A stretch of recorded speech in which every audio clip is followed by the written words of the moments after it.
السلام علیکم ناظرین، میں ہوں ایاز واگھا اور آپ دیکھ رہے ہیں انفو ایٹ ایاز۔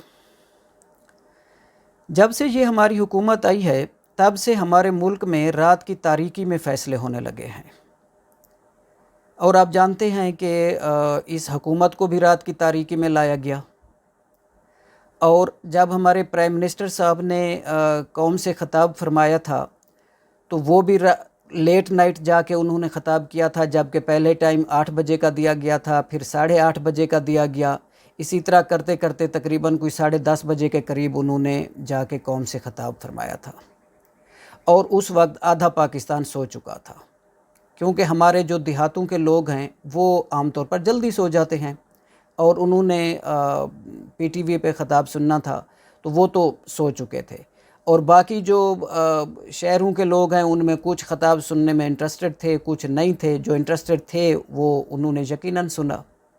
بہرحال انہوں نے خطاب جو ہے وہ رات کی تاریکی میں جا کے فرمایا تھا۔ پھر ہمارے ملک میں جب سے جناب شہباز شریف صاحب کی حکومت آئی ہے تب سے 3 بار پٹرول اور ڈیزل کی قیمتوں میں اضافہ ہو چکا ہے، پیٹرولیم مصنوعات کی قیمتوں میں، اور آج جو پٹرول کی قیمت ہو گئی ہے وہ 234 روپے 1 لیٹر، اور جو ڈیزل ہے وہ 264 روپے 1 لیٹر ہو گیا ہے۔ اب اتنی زیادہ پرائسز ایک عام آدمی کیسے افورڈ کرے گا؟ ان کے اوپر تو کوئی فرق نہیں پڑتا، یہ تو بہت بے رحمانہ طریقے سے فیصلے کرتے جا رہے ہیں، اور وہ بھی رات کی تاریکی میں کرتے جا رہے ہیں۔ صبح آدمی اٹھتا ہے، آنکھ کھولتا ہے، اس نے ابھی تک ناشتہ نہیں کیا ہوتا تو سب سے پہلے اسے بدخبری یہی ملتی ہے کہ آج پیٹرول کی قیمت میں اتنا اضافہ ہو چکا ہے، آج بجلی مہنگی ہو چکی ہے، آج گیس مہنگی ہو چکی ہے۔ جب سے یہ حکومت آئی ہے یہ غریب عوام یہی سن رہی ہے، اور یہ نعرہ لگا کے آئے تھے مہنگائی مکاؤ کا۔ مریم نواز صاحبہ لاہور سے نکلی تھی حمزہ شہباز صاحب کے ساتھ مہنگائی مکاؤ مارچ کے لیے، اور جناب بلاول بھٹو صاحب کراچی سے نکلے تھے مہنگائی کو ختم کرنے کے لیے۔ 3-4 بار جناب فضل الرحمان صاحب اسلام آباد آئے تھے مہنگائی کے خلاف پروٹیسٹ کرنے کے لیے۔ آج جب 1 مہینے میں 3 بار قیمتیں پٹرول اور ڈیزل اور پیٹرولیم مصنوعات جتنی بھی ہیں ان کی 3 بار قیمتیں بڑھائی جا چکی ہیں، اور عام آدمی جو ہے وہ غربت کی چکی میں پس رہا ہے، تو اب مریم نواز صاحبہ کہاں ہیں؟ وہ مریم اورنگزیب جو 1 روپیہ پیٹرول کی قیمت بڑھتی تھی اور فوراً وہ پریس کانفرنس کر دیتی تھیں اور وہ چلا چلا کے کہتی تھیں کہ غریب کا برا حال ہے، غریب کا برا حال ہے، آج وہ کہاں ہیں؟ آج ان کو یہ غریب کیوں نہیں نظر آ رہا؟ اور جناب بلاول بھٹو زرداری صاحب جو یہی نعرہ لگاتے آئے ہیں کہ غریب کا برا حال ہے، اس حکومت نے تباہ کر دیا ہے غریب کو، یہ تو نا تجربہ کار حکومت ہے، تو جناب بلاول بھٹو صاحب ہم تو آپ تجربہ کار لوگوں کی حکومت میں پس کے رہ گئے ہیں۔ اور جناب مولانا فضل الرحمان صاحب کہاں ہیں، جو ہر وقت جب بھی مطلب انہوں نے پروٹیسٹ کیا ہے عمران خان کے خلاف ہی انہوں نے بولا ہے، حکومت کے خلاف ہی انہوں نے بولا تھا؟ کیا انہوں نے صرف اپنے بیٹے کو منسٹری دلوانی تھی اس لیے وہ مطلب عمران خان کے خلاف بول رہے ہوتے تھے؟ اس لیے وہ عمران خان کو جو ہے اسرائیل کا ایجنٹ کہتے تھے؟ آج کہاں ہیں وہ کیوں نہیں ہمیں نظر آ رہے؟ کیوں وہ غربت کے خلاف اس کے فیول پرائسز کے خلاف بات نہیں کر رہے کہ اتنے ریٹ بڑھاتے جا رہے ہیں اور سر جھکا کے جو IMF کے جتنے بھی ان کے اوپر ان کے احکامات ہیں وہ ان کو ماننے پہ یہ مجبور ہیں. ان کو تو کوئی فرق نہیں پڑنے والا.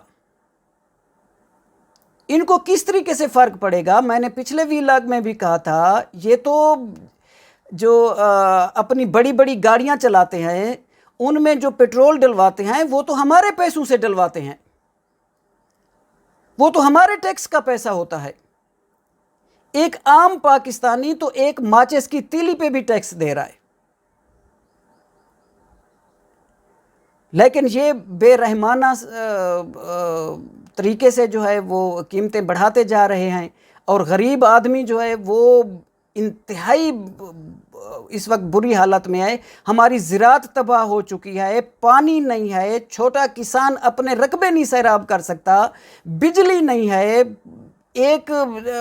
کل میری ایک دوست کے ساتھ بات ہو رہی تھی، وہ کہہ رہے تھے کہ صبح سے یار ہم ٹیوب ویل مطلب چلاتے ہیں، 1 گھنٹہ ٹیوب ویل چلتا ہے، وہ آگے رقبے تک پانی پہنچتا ہے، پھر بجلی چلی جاتی ہے، پھر 2 گھنٹے بعد بجلی آتی ہے، پھر ٹیوب ویل چلاتے ہیں، پھر دوبارہ سے رقبے تک پانی پہنچتا ہے، پھر بجلی چلی جاتی ہے. اب ٹائم کتنا ضائع ہو رہا ہے، ذہنی کتنی ٹینشن ہے، پیسے کتنے لگ رہے ہیں، کیا کرے عوام، کہاں جائے؟ ان کو کوئی فکر نہیں ہے. یہ جس مقصد کے لیے آئے تھے اس مقصد میں تقریباً یہ کامیاب ہو چکے ہیں. جب یہ اپنے مقصد میں کامیاب ہو چکے ہیں تو اب ہمارے مقتدر حلقوں کو چاہیے جنہوں نے جو ان کو لے کے آئے ہیں، اب ان کو اللہ کے واسطے بھیج دیں اور نئے الیکشن کرائیں، تاکہ اس ملک میں جو غریب عوام ہے اس کو کچھ سکھ کا سانس ملے. عوام نہیں جی پا رہی، بہت مشکل حالات ہیں عوام کے. آگے عید آ رہی ہے. کل میں ایک غریب آدمی کے ساتھ بیٹھا تھا، یہاں پہ مزدور ہے، رحیم یار خان سے آیا ہوا ہے، وہ اتنا پریشان رونے لگ گیا. کہتا ہے یار میرے والد صاحب مجھ سے قربانی کے لیے پیسے مانگ رہے ہیں اور میں پریشان ہوں، مجھ سے کرایہ نہیں اکٹھا ہو رہا کہ میں مطلب گھر جاؤں گا کیسے، اور ابا جی کو کیسے پیسے بھیجوں. یہ ایک مزدور کے حالات ہیں جو سینکڑوں کلومیٹر دور یہاں پہ مزدوری کرنے کے لیے آیا ہوا ہے. بسوں کے کرائے ڈبل ہو چکے ہیں. اب کس طریقے سے وہ اپنے گھروں کو جائیں گے؟ کیا اپنے والدین کی، وہ غریب والدین کی سپورٹ کریں گے؟ ان کو تو کوئی فکر نہیں ہے. یہ اس وقت ہمارے اوپر گدھ مسلط ہیں، گدھ، یہ راجے گدھ ہیں.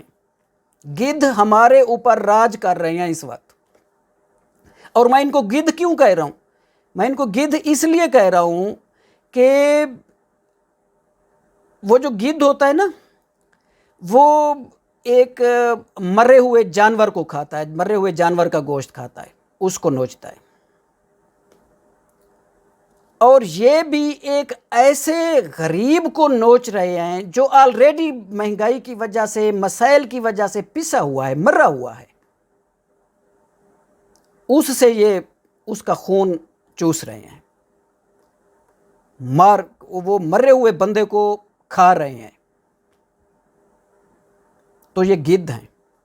اور میں اللہ سے دعا کرتا ہوں کہ آج کل وہ جو پہلے آج سے تقریباً کوئی 15-20 سال پہلے ہمارے ملک میں گدھ جو ہے نا وہ ہمارے ساؤتھ پنجاب میں زیادہ آیا کرتے تھے. کوئی جانور مر جاتا تھا تو فوراً ہم اگلے دن دیکھتے تھے وہاں پہ گدھ آ جاتے تھے اور اس کو کھا کھو کے بس وہ ہڈیاں بچ جاتی تھیں، وہ چلے جاتے تھے. تو وہ ان کا بھی ایک بہت بڑا فائدہ ہے کہ وہ بدبو پھیلنے سے معاشرہ جو ہے نا وہ بچ جاتا ہے اور لوگوں کو اس کی تکلیف نہیں ہوتی. میں اللہ سے دعا کرتا ہوں کہ یا اللہ وہ گدھ واپس آ جائیں. وہ کیوں چلے گئے ہیں یہاں سے جو ہمارے فائدے میں تھے، اور یہ گدھ کسی طریقے اپنے اپنے گھروں کو چلے جائیں، ان کی زندگیوں کو کوئی نقصان نہ پہنچے.